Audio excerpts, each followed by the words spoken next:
নমস্কার বন্ধুরা, কেমন আছেন সবাই? কৃষিকদা লাইফস্টাইলের আর একটি ব্লগে আপনাদেরকে স্বাগত জানাই। সকাল সকাল ঘুম থেকে উঠে আমার বাসি ঘরটা মুছে নিচ্ছিলাম। আজকে জানেন আমার অনেক কাজ, কারণ আজকে মা গেছে আমাদের পুরনো বাড়িটা ঝাড়পোছ করে পরিষ্কার করতে পুজোর আগে। ও হ্যাঁ, পুজোর আগে বললাম, মনে পড়লো, আমার তো বাড়ির সামনে দুর্গাপুজোর প্যান্ডেলটা আর্ধেক হয়ে পড়ে আছে, এখনও পুরোটা কমপ্লিটই করেনি, জানি না কবে কমপ্লিট করবে। দাঁড়ান দেখা। এই হলো আমার বাড়ির সামনের প্যান্ডেলটা আর্ধেক করে রেখে দিয়েছে, জানি না কবে কমপ্লিট করবে। আজকেই এই ঘাসগুলো পরিষ্কার করলো। না আর বেশিক্ষণ দাঁড়াবো না, মা গেছে ও বাড়িতে। আজকে স্নান করে এসে আমার অনেক কাজ আছে, স্নানটা করতে চলে যাই। স্নান করে এসে চুলটা আঁচড়ে নিচ্ছিলাম। অনেকটা মানে খুব চুল উঠছে না, কিন্তু কিছুটা চুল উঠছে। হেয়ার স্পা করতে হবে পুজোর আগে আগে। যাবো আজকালের মধ্যেই গিয়ে হেয়ার স্পাটা করে আসবো। মুখে ক্রিম ট্রিমগুলো মেখে সিঁদুর পরে এবার যাই পুজো দিতে। পুজো অ্যাকচুয়ালি সকালে মা দিয়ে দিয়েছে। আজকে মঙ্গলবার, আমি একটু বজরংবলির পুজো করি, তো স্নান করে এসে যাব বজরংবলির পুজো করতে। চলেন এবার বজরংবলির পুজোটা সেরে নিই। বসে পড়লাম বজরংবলির পুজো দিতে। বজরংবলিকে টিপ পরিয়ে দিলাম। আগে বজরংবলিকে মুছে নিয়ে ভালো করে বজরংবলিকে এখন টিপ পরিয়ে দিচ্ছি, সিঁদুরের টিপ। আমি ঠিক নিজের মতন করেই বজরংবলির পুজোটা করার চেষ্টা করি, কারণ আমি ঠিক যেই নিয়মগুলো জানি সেই নিয়মগুলো ধরেই আমি পুজোটা করি। চন্দন লাগিয়ে ঠাকুরের পায়ে ফুলটা দিচ্ছিলাম। এই দোপাটি ফুলটা আমাদের গাছেতে ফুটেছে, আমি দেখাবো যে কোনো একটা ব্লগে।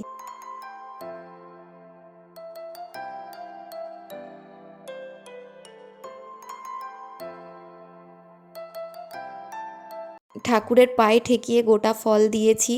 গ্লাসের মধ্যে তুলসী পাতা, দুটো লাড্ডু দিয়েছি। দুটো লাড্ডুর মধ্যে তুলসী পাতা আর হনুমান চল্লিশা আর অরেঞ্জ সিঁদুরটা সামনে রেখেছি।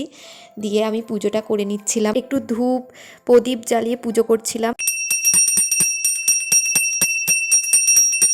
এবার যেটা আসল কাজ হলো হনুমান চল্লিশাটা পড়া। আমার হনুমান চল্লিশাটা পড়তে খুব ভালো লাগে, আর আমি ডেলি পড়ি। শুধু মঙ্গলবার বলে না, আমি ডেলি হনুমান চল্লিশা দুবেলা পড়ি, সন্ধেবেলাও পড়ি, আবার সকালবেলা স্নান করে এসেও পড়ি। জয় হনুমান জ্ঞানে গুণ সাগর, জয় কপীস তিহু লোক উজাগর, রামদূত তুলিত বলধামা, অঞ্জনি পুত্র পবন সুত নামা।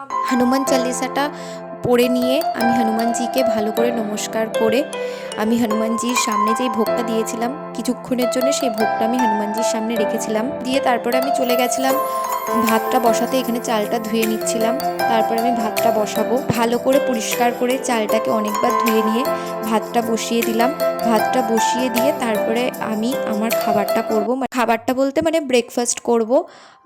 আগে প্রসাদটা খাবো, প্রসাদটা খেয়ে নিয়ে তারপরে ব্রেকফাস্ট করব। আগে ভাতটা বসিয়ে দিলাম, দিয়ে তারপরে আমি প্রসাদটা নামাতে যাব। যেহেতু আমি ঠাকুরের সামনে রেখে এসেছি প্রসাদটা, কিছুক্ষণের জন্য আমি প্রসাদটা নামাতে যাব। প্রসাদটা খেয়ে নিয়ে আমি চলে এসেছি আমার ব্রেকফাস্টটা করতে। আমি আজকে ব্রেড বাটার খাবো, কারণ মা সেইভাবে ব্রেকফাস্ট তৈরি করে যেতে পারেনি। বাবা রুটিটা এনেছিল, তো আমি এখন বাটারটা লাগিয়ে নিচ্ছি। বাবাও বাড়ি থেকে চলে এসেছে, মা এখনও আছে, তো বাবার ব্রেকফাস্টটাও তৈরি করে নিলাম। দিয়ে আমরা দুজনে একসাথে খাব। ব্রেকফাস্টটা কমপ্লিট করে চলে গেলাম ছাদে জামাকাপড় মেলতে। সেদিন এত মেঘ মেঘ ছিল, আমি জানি না আমার জামাকাপড় শুকাবে কি না, তো তাও দিয়ে আসলাম। হাওয়া যতক্ষণ দেয় ততক্ষণ যদি শোকায়। আর এমনিতেও আমি কদিন পরে আমি ছাদে এমনিতেও আসবো না, কারণ আমার ফৌজি সাব আসছে। আমি তো জামাকাপড় মেলে যদিও বা আসি, ওকে আমি বলি যাও তুমি গিয়ে জামাকাপড়টা তুলে নিয়ে আসো। আমি আর ওই সিঁড়ি ভেঙে আমি আর যেতে পারছি না, আমার ভালো লাগে না একদমই ছাদেতে আসতে। তাও এই শুধু আসি জামাকাপড় মেলতে ছাদেতে, আর আবার সেই জামাকাপড় তুলতে আসি। আর তা না হলে মা কিংবা বাবা তুলে নিয়ে চলে যায়। বাবা খুব কমই তুলে নিয়ে যায়, মা তুলে নিয়ে যায়। আর আমি যখন আসি একেবারে সবার জামাকাপড় মেলা থাকলে সবার জামাকাপড়টা তুলে নিয়ে চলেই যায়। তো ঠিক আছে, চলুন এবার দেখি। ওইদিকে ভাতটা তো বসিয়ে এসেছি, ভাতটা উবুর দিতে হবে, কিন্তু আমি না ভাত উবুর দিতে পারি না। আমি হয়তো ভিডিওটা করতে পারি। ছাদ থেকে জামাকাপড় মেলে এসে ভাতটা উবুর দিয়ে দিয়েছি। এতটাই গরম ছিল আমি ভয় পেয়েছি ভিডিওটা করতে। চেষ্টা করেছি ভাতটা উবুর দেওয়ার। তারপর আমি এখানে সবজিগুলো কেটে নিচ্ছিলাম, আলুগুলো রান্না করব। পটল কেটে নিয়েছি, আর এখানে আলুটা কেটে নিচ্ছিলাম। তারপর চালটা আমি প্রেসারে কটা সিটি দিয়ে নেব বলে চালটা ধুয়ে আমি প্রেসারে দিয়ে নিচ্ছিলাম। তারপর ব্লুটুথে একটু গান চালিয়ে নিচ্ছিলাম, কারণ আমার গান শুনতে শুনতে কাজ করতে খুব ভালো লাগে, সেই কারণে ব্লুটুথে মায়ের ফোন থেকে কানেক্ট করে গান চালাচ্ছিলাম। এখানে চিমনিটা আমি চালিয়ে নিচ্ছিলাম, কারণ আমি এবার রান্নাটা বসাবো, সেই কারণে চিমনিটা চালিয়ে নিয়ে এখানে পটলটা তারপরে আমি ভেজে নিচ্ছিলাম। তারপরে আলু কেটে সিদ্ধ করে রেখে দিয়েছি, আলুটাও ভেজে নেব। তারপর ডালের পাতে একটু কাঁকরোল ভেজে নিচ্ছিলাম, কাঁকরোলটা পরে কেটে নিলাম। তারপরে কাঁকরোলটা ডালের পাতে খাবো বলে ভেজে নিলাম।